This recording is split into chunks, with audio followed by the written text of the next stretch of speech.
महाराणा प्रताप, उनके पूर्वज वीर शिवाजी, जितने भी लोग हुए हैं, वीर की एक ही पहचान मुझे दिखाई दी, वीर के भीतर प्रतिकार की भावना होती है, अधर्म से लड़ने की भावना होती है। जो प्रतिकार ना कर सके उसको वीर नहीं कहा जा सकता। और यह प्रतिकार अलग अलग क्षेत्रों में अलग अलग तरीके से होता है।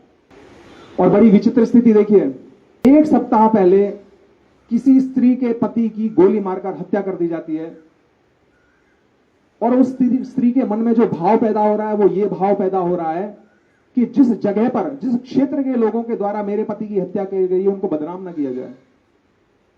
मेरा पति मरा है लेकिन मुझे 2 भाई प्राप्त हुए हैं। क्या मानसिकता है? प्रतिकार तो व्यक्ति तब करेगा जब उसको यह पता होगा कि ये मेरा शत्रु है, मुझे इसका प्रतिकार करना है, ये अधर्म कर रहा है, इसका मुझे प्रतिकार करना है। विचित्र स्थिति देखिए, दुर्गति की पराकाष्ठा देखिए, ये ही नहीं पता कि शत्रु कौन है। मेरे पति को मारकर इसने किया क्या, इस बात का एहसास ही नहीं है। कौन मेरे पति को मार रहा है? बुलेट मेरे पति को मार रही है, व्यक्ति मेरे पति को मार रहा है, विचार मेरे पति को मार रहा है, कौन मेरे पति को मार रहा है?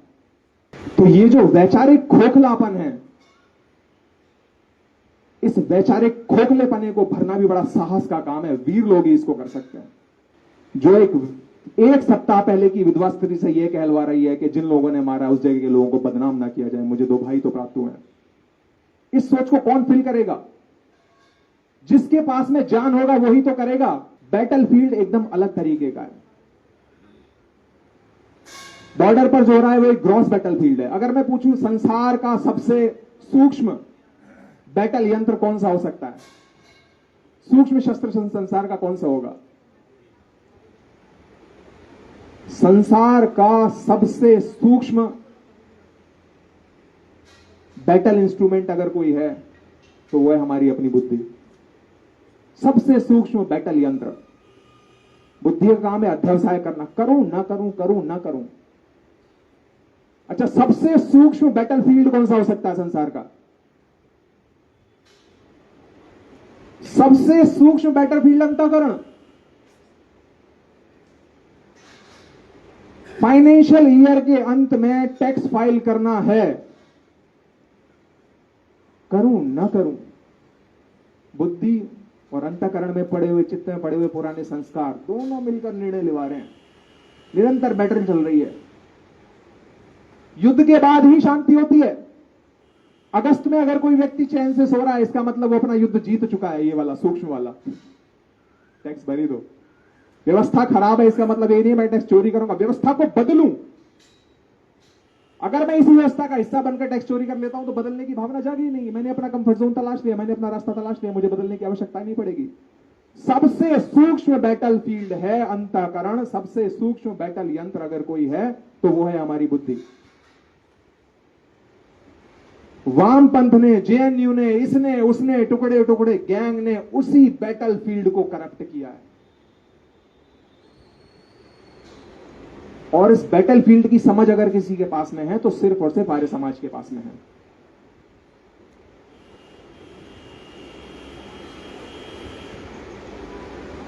तो जिसके पास में बैटलफील्ड की समझ है, जिसके पास में सूक्ष्मतम यंत्र है, जिसको उसकी जानकारी है।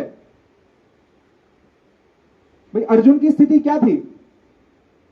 महाभारत का युद्ध जीतने से पहले अर्जुन जो है वो ये वाले बैटलफील्ड में लगभग हार चुका था।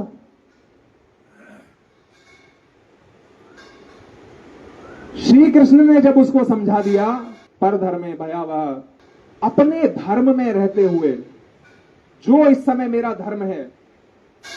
मैंने शुरू में कहा था कि साका वैल्यूएबल है कि नहीं है, यह श्री कृष्ण जी की इस शिक्षा से हमको समझ में आ जाएगा। मुझे अपने सूक्ष्मतम बैटल यंत्र को सदा तैयार रखना है कि नहीं रखना? बुद्धि को रखना है कि नहीं रखना? बुद्धि किसके सहयोग से काम करेगी? संस्कारों के सहयोग से काम करेगी। अगर मेरा काम धर्म है लड़ने का और मैं भाग जाऊं तो मेरे संस्कार खराब होंगे कि नहीं होंगे? साका के माध्यम से उन वीरों ने अपने संस्कार बचाए, क्योंकि उनको पता था शरीर तो छूट जाना है, आज नहीं छूटेगा, 20 साल बाद छूट जाएगा। लड़ते लड़ते ना छूटेगा तो महाराणा प्रताप की तरह हो सकता है शिकार खेलते हुए स्वतः छूट जाए, शरीर तो छूटेगा, संस्कार नहीं छूटने वाले। संस्कार छूट गए तो मेरा बैटालियन, रामचंद्र जी का धनुष कभी नहीं उतरा, कृष्ण जी का चक्र कभी नहीं छूटा, सूक्ष्मतम हथियार जो उनके पास थे वो सदा उन्होंने पहने करके रखे। और मनुष्य का सूक्ष्मतम हथियार उसकी बुद्धि है, पर वह काम करता है संस्कारों के साथ में मिलकर। संस्कार खराब नहीं होने चाहिए। स्त्री जलकर मर जाएगी, अपना सतीत्व नहीं छोड़ेगी, क्योंकि सरेंडर करने का संस्कार उसको अपने भीतर उत्पन्न नहीं करना है। प्रतिकार की भावना बनी रहनी चाहिए। वीर पुरुष का सबसे बड़ा लक्षण है प्रतिकार की भावना। स्वामी महर्षि दयानंद सरस्वती हमको निरंतर यही शिक्षा देते गए, प्रतिकार होते रहना चाहिए, प्रतिकार होने रहना चाहिए। अधर्मी के बल की क्षीणता, उसकी हानि करते रहना चाहिए, चाहे प्राण ही क्यों ना चला जाए।